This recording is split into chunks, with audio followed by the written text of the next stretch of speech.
What? How could this happen? I received the devastating news that my daughter, who was in her final month of pregnancy, had passed away during childbirth. It seemed she had already been brought back home, so my husband and I rushed over immediately. The sight of my daughter lying in the coffin nearly brought me to my knees with grief. But when I looked at her face through the small window of the coffin, something felt off. Without thinking, I reached out to touch her, but my son-in-law hurriedly stopped me. No matter how much I begged to open the lid for a final goodbye, he stubbornly refused. Something isn't right. And when I quietly found a moment to examine her body, as a nurse, I was certain of it. This wasn't an illness or an accident. It was undoubtedly murder. My name is Kathy. I worked as a nurse for 40 years and am now retired, living as a homemaker. My only daughter, Kelly, is also a nurse, and she got married when she was 30. Her husband is Matthew, a senior from her university who is 3 years older than her. When my husband and I were introduced to him, we both felt he was somewhat unreliable. The reason being, when Kelly told us she wanted to marry him, Matthew was working part-time. Despite holding a respectable qualification as a pharmacist, he hadn't pursued that profession after graduating from university. We were opposed to their marriage and set the condition that Matthew would need to find full-time employment and achieve stability before we would give our approval. However, he struggled to find a job, and at Kelly's request, my husband reluctantly arranged for Matthew to join the pharmaceutical company where he was working at the time. Although we expected him to work diligently, Matthew's performance as a sales representative was dismal. According to his boss, he was constantly slacking off, and his reputation with clients was quite poor. As a result, his salary was low, and it seemed that their livelihood relied heavily on Kelly's income as a nurse. When Kelly was 31, we found out she was pregnant. "Don't push yourself too hard," I told her, knowing how much time she spent on her feet at work. She calmly reassured me, saying, "I'll be fine. Lisa is here." Lisa was a friend from her university days and was also acquainted with Matthew. She was a midwife working at a maternity clinic near Kelly's apartment. Since the hospital where Kelly worked didn't have an obstetrics department, she decided to give birth at the clinic where Lisa worked. The pregnancy progressed smoothly, and I eagerly anticipated the birth of my first grandchild. However, as the due date approached, I suddenly received a call from my son-in-law. "What? Kelly? How could this happen?" I couldn't believe what I was hearing, and my mind went blank. He told me that Kelly had passed away during childbirth. "I'm coming over right away." "It's the clinic where Lisa works, right?" But Matthew, stammering, informed me that Kelly had died the day before, and that she had already been brought back home and placed in a coffin. "Why didn't you tell me sooner?" The words were on the tip of my tongue, but I held them back. Arguing over the phone seemed like a waste of time, so my husband and I rushed to Kelly's apartment. "What on earth happened? Tell me everything." We pressed Matthew for answers. Matthew responded, "I'm sorry. I couldn't believe Kelly was really gone. I couldn't even bring myself to make the call." He seemed too distraught to answer properly. Seeing this, Lisa, who had been with Kelly throughout, explained that it was due to massive bleeding. It appeared that she had been by Kelly's side the entire time. And then, I faced my daughter for a sorrowful final meeting. My husband, standing beside me, couldn't hold back his tears as he sobbed at the sight of Kelly through the small window of the coffin. As I gently leaned in to look at her, something struck me. Something's not right. I instinctively felt it. Having worked as a nurse for 40 years, I had seen pregnant women lose their lives during childbirth before. I knew that the most common cause was massive bleeding, but there was something about my daughter's face that didn't match what I knew. When I reflexively reached out to touch her, both Matthew and Lisa hurriedly stopped me. "Please, open the coffin lid," Matthew replied. The funeral home won't allow it. "But this is our last goodbye with Kelly." I pleaded with Matthew because I wanted to check more thoroughly to be sure, but he immediately refused. "I have to find a way to investigate this." With that thought in mind, I asked Lisa to go to the nearby supermarket to buy some drinks. After she left, I signaled to my husband with my eyes. He seemed to understand immediately and came up with a pretext to take my son-in-law outside. Taking advantage of the moment, I opened the coffin lid and examined my daughter's body. The vague unease I had felt quickly turned into certainty. As I suspected. The realization was so shocking that I felt dizzy and could barely stand. Just as I managed to close the lid, the three of them returned from outside. Overwhelmed by my thoughts, I was suddenly hit with a wave of nausea. "I'm sorry, I need to." I excused myself and rushed out of the room, heading to the parking lot of the apartment building. Not wanting to be seen, I crouched behind something and tried to calm myself when two people approached. They didn't seem to notice I was there and started arguing. "No, that's horrible." From their conversation, I discovered yet another shocking truth. I felt an uncontrollable anger rising within me. When I returned to the room a while later, it seemed that Matthew had just finished discussing the arrangements with the funeral director, as they said, "See you tomorrow," and left. Tomorrow? Wondering what that meant, I asked, and my husband informed me that the funeral had been scheduled for the next day. "There's no need to rush. If it's tomorrow, there won't be enough time to notify Kelly's friends and acquaintances." To my surprise, my son-in-law scoffed. Kathy, you may not know this, but family funerals are the norm these days. We don't need to make it a big deal. Let's just say goodbye with only close family. "But..." I started to protest, but then even Lisa agreed, saying, "Kelly's friends are busy and won't be able to attend anyway." While she herself planned to attend, she dismissed my concerns. Realizing it would be futile to argue further, I decided to hurry home. After all, there were many things I needed to do. When I returned home, I noticed an envelope in the mailbox. It was a letter from Kelly addressed to me, and judging by the postmark, it had likely been sent the day before she went into labor.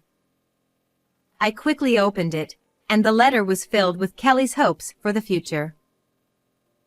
It began with, "I'm writing this because I get too shy to say it face to face." She started by expressing her gratitude to us. Then, she shared her hopes for the child she was about to have. Knowing it was a girl, Kelly wrote in joyful, flowing handwriting. "I want to name her Emily." She had also listed many things she wanted to do for her daughter. The letter ended with, "I'm sure I'll be relying on you a lot in the coming days, Mom, so thank you in advance." As my husband and I read the letter over and over again, we couldn't stop the tears from flowing.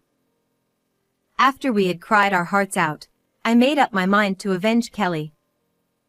To prepare, I started contacting various people and making the necessary arrangements. I also entrusted my husband with one important task. This marked the beginning of our counterattack. After that, I headed to the maternity clinic to take care of something that was more important than anything else. And then the next day arrived. It was supposed to be the day of the family funeral, but neither my husband nor I left the house. Around noon, Matthew stormed in angrily with his friend Lisa.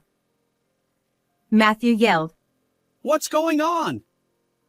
When I got to the funeral home, they told me Kelly's funeral had been canceled. Lisa, standing beside him with a furrowed brow, added, That's not all. When I went to the clinic, they said the grandmother had taken Kelly's baby. What's going on? I calmly replied, "Oh, well, it would be unfair to leave Emily alone at the clinic without her mother, don't you think?" Since the baby was ready to be discharged, and there were no issues, I showed my ID and explained the situation. They allowed me to take my granddaughter home. Emily? Lisa looked puzzled. It's the baby's name. Isn't it lovely?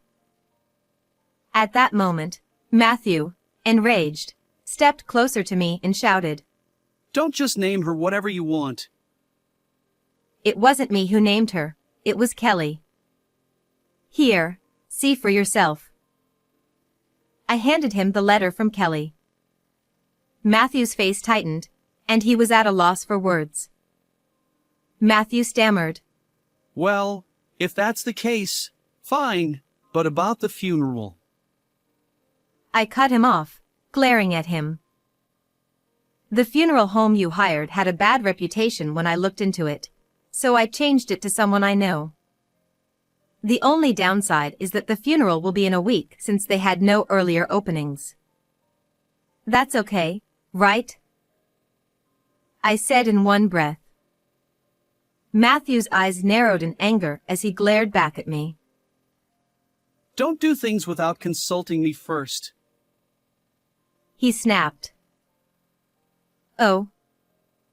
Is there something that would be a problem if the funeral is delayed?"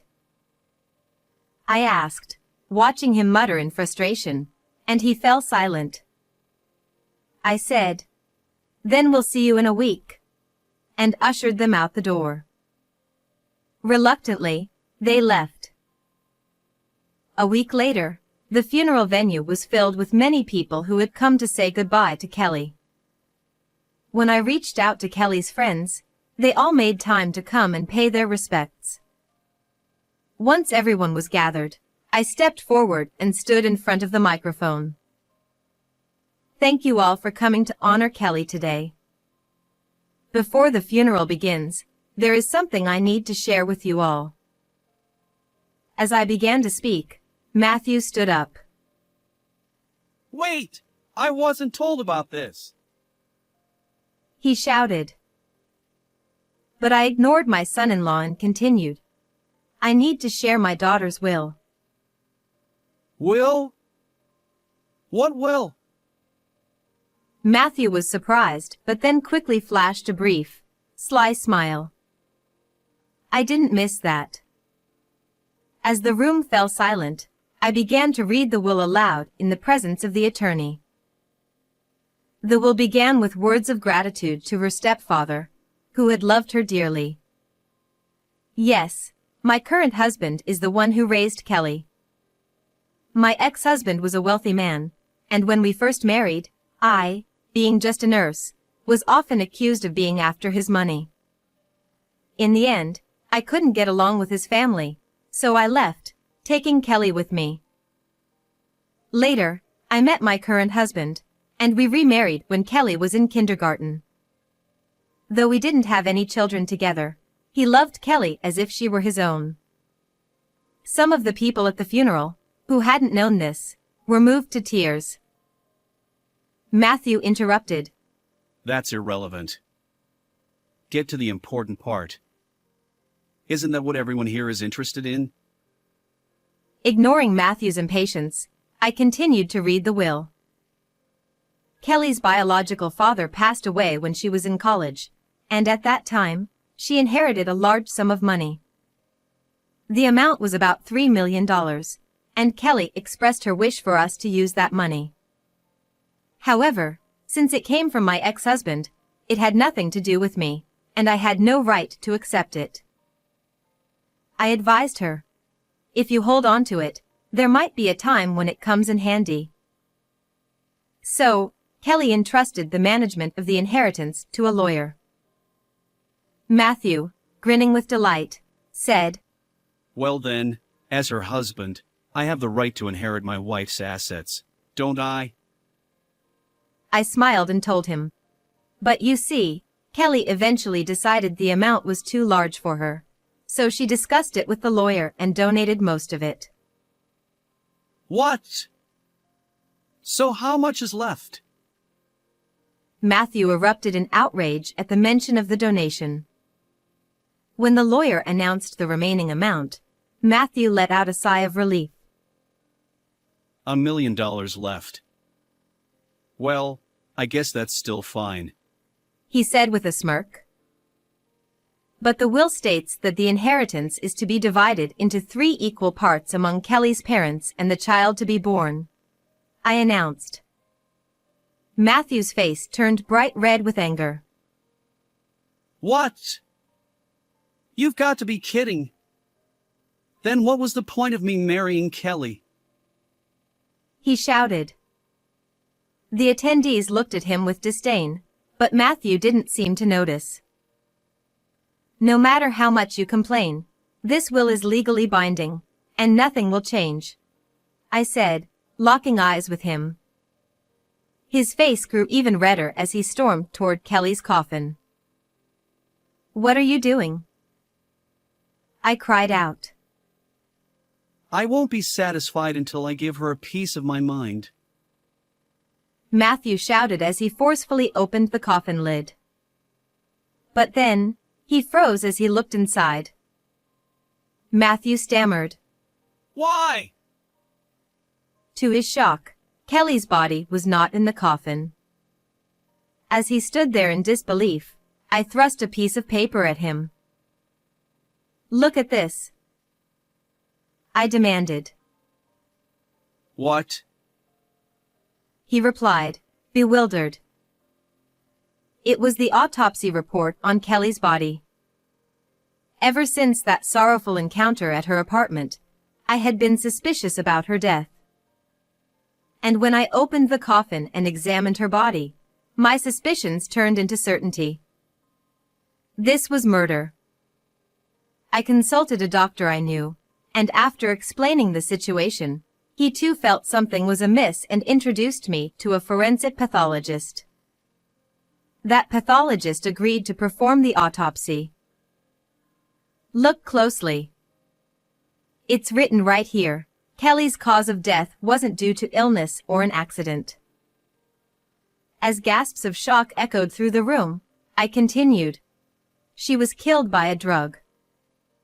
The name of the substance is clearly listed here. And you were the one who administered it, weren't you? I pressed my son-in-law, causing him to step back in fear. In fact, I had changed the funeral arrangements to buy time for the autopsy. I also had the cooperation of an acquaintance at the funeral home. As Matthew stood speechless, holding the autopsy report, Lisa quietly approached him. She whispered something in his ear, and suddenly, Matthew's face lit up with a triumphant grin. Sure, Kelly may have died from a drug, but so what? Do you have any proof that I was the one who used it? He sneered confidently.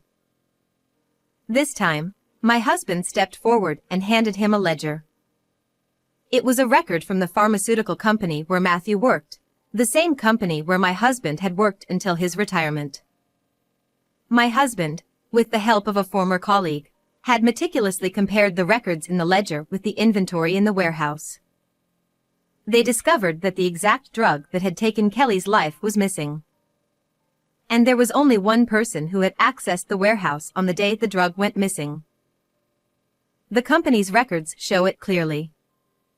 The only person who entered the warehouse that day was you, Matthew, I said. Matthew's face turned pale as the realization sank in. But then, Lisa suddenly stepped forward, getting in my face. That could just be a coincidence. You can't be certain that the drug used on Kelly came from Matthew's company. Hearing this, I couldn't help but laugh.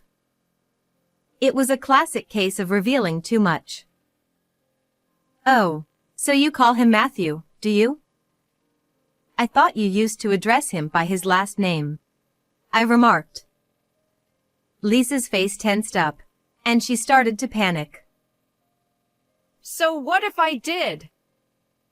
It's just a habit from our university days. She stammered in defense.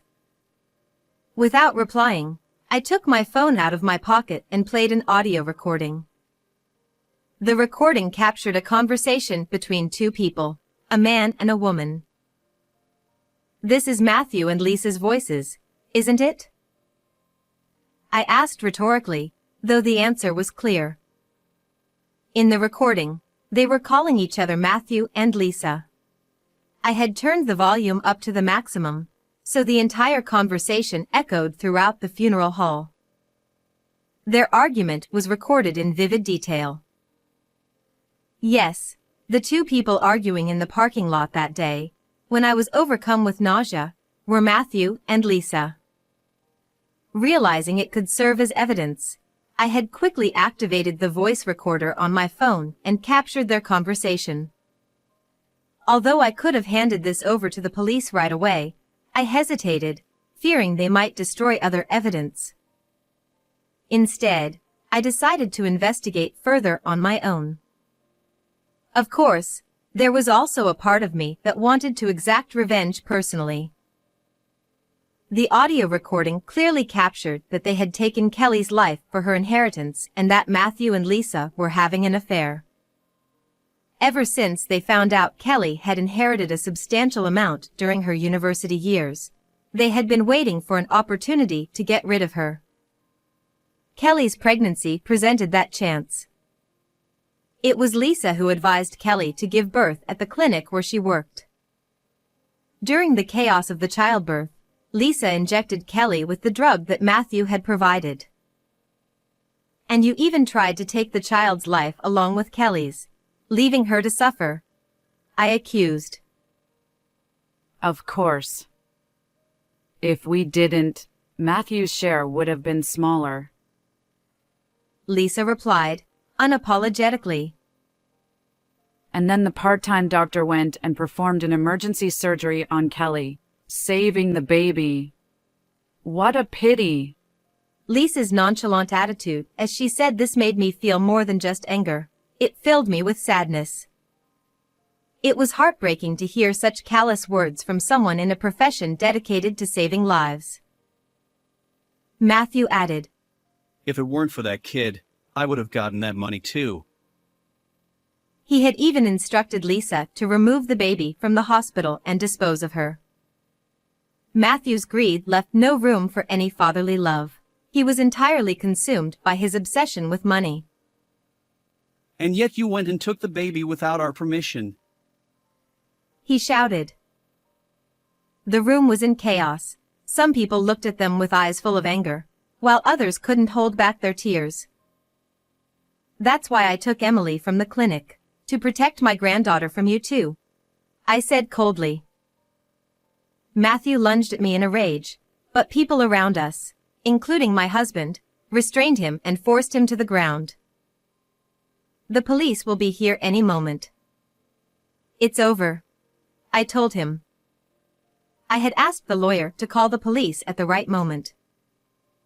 But the child is safe, and Kelly would be happy, right? Please, let me raise her with love from now on. Matthew suddenly became desperate and started pleading. Don't be ridiculous. People like you deserve to rot in hell. We will never forgive you, I shouted. Soon, the sound of police sirens could be heard in the distance. As they were dragged out of the venue by the arriving officers, they continued to cry and beg, Please, spare us. We don't want to go to jail. After that, Matthew and Lisa ended up behind bars for their crimes. Our lawyer informed us that those who take a life are not entitled to inherit anything. So my son-in-law wouldn't even receive the remaining portion of the inheritance. Matthew was fired from his job, and Lisa had her midwifery license revoked.